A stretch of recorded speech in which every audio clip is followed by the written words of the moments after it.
Living in the West, I enjoy certain rights and freedoms that sometimes I take for granted and sometimes are perhaps disregarded by even myself. And these are rights for freedom of speech, assembly, association, freedom of express, and the right to education.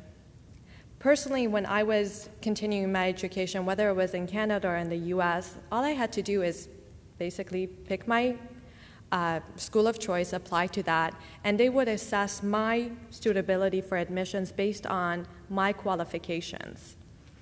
However, in Iran, the students don't have the same rights that I do.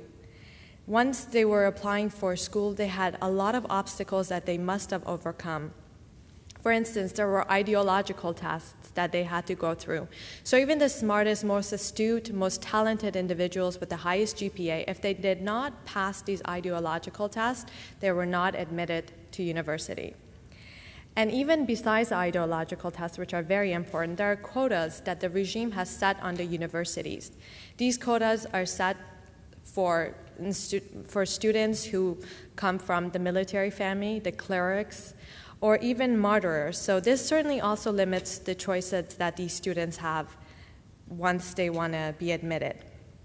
And another very alarming thing that was recently brought to my attention was something called the star notice system, ستاردار کردن دانشجو.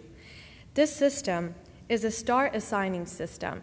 So once these students are admitted, after going through all of this, and once they're admitted, they are under constant surveillance by student basijis, calling basiji danishjui. Now, these are basijis who form organized fascist-like groups, and they spy on students. Now, if these students do anything wrong, they get 1 star. If they do something else that's wrong, in their eyes, they get 2 stars. And with the 3rd star, they are expelled from university. And I feel like this is extremely, extremely upsetting, because you go to university to be enlightened and to learn something, and these students have to just worry about whether they could say something or not. And once you get the 3 stars, you are expelled. And if you want to register again, those who have the 1 star, they have to sign an agreement saying that they will not engage in any political activities whatsoever. The ones with 2 star need a certification from a state security establishment, and the ones with 3 star, unfortunately, are expelled and don't have any avenues to take. And I'd just like to say that there's no appeal process for this. It's very arbitrary and certainly very discriminatory. And also, these individuals who are tagged with these stars are certainly also subject to interrogation and punishment by the regime. It's also unfortunate to note that the curriculum in these universities are subject to change. The regime has ordered universities and subjects of humanities and social sciences for them to rewrite these subjects and use the regime's interpretation, or perhaps best known as their fabrications. There's an annual report of کمیته گزارشگران حقوق بشر, which takes place every year. And the last one that I'd just like to share with you was the one that 18 تیر 1388, July of 2009, has come up with the following statistics that I would just like to give you a couple of them. And we should know that due to the limits of the state media, these numbers are obviously a lot higher than reported. Interrogation of students by security institutions, 19. Detention of students, 180. Summons to the courts, 58. Trials in courts, 50.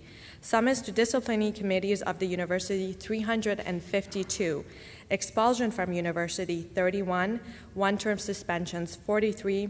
2-term suspensions, 44, prevention from entry to university, 51, written notices, 63, student newsletters banned, 60, students hunger strike, 4, students committing suicide as a result of security pressure and threats after the elections, 13, although I'm sure the numbers are much higher. Assassination of students, 11. Again, I think the numbers are much higher. Detention of students, 626, and students disappearing, 4. Another report that is made by the Student Committee of Human Rights Reports in Iran has a published report that, contrary to Article 26 of the Universal Declaration of Human Rights that guarantees the right to education to every individual, there are certain individuals of minority religion, of the Baha'is, who are not allowed to go to university. They faced even more obstacles. Once they apply for an entrance, they are told by the student, by the school, that they have a deficient profile. According to the published reports, the Baha'i students have no right of appeal and no chances of getting to university. Despite all of this obstacles that the students have faced over the last 30 years, amongst all the atrocities and their heroism and their courage, I believe, and I want to believe, that we have to embrace social change with somewhat of an optimistic perspective.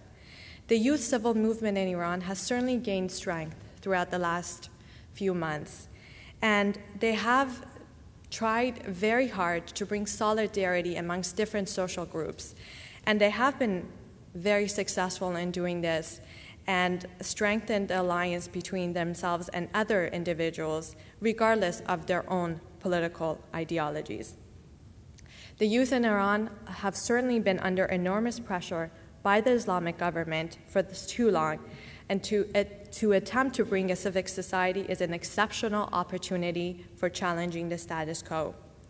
Certainly, the Iranian youth play a very integral part in changing and reshaping Iran and establishing democracy.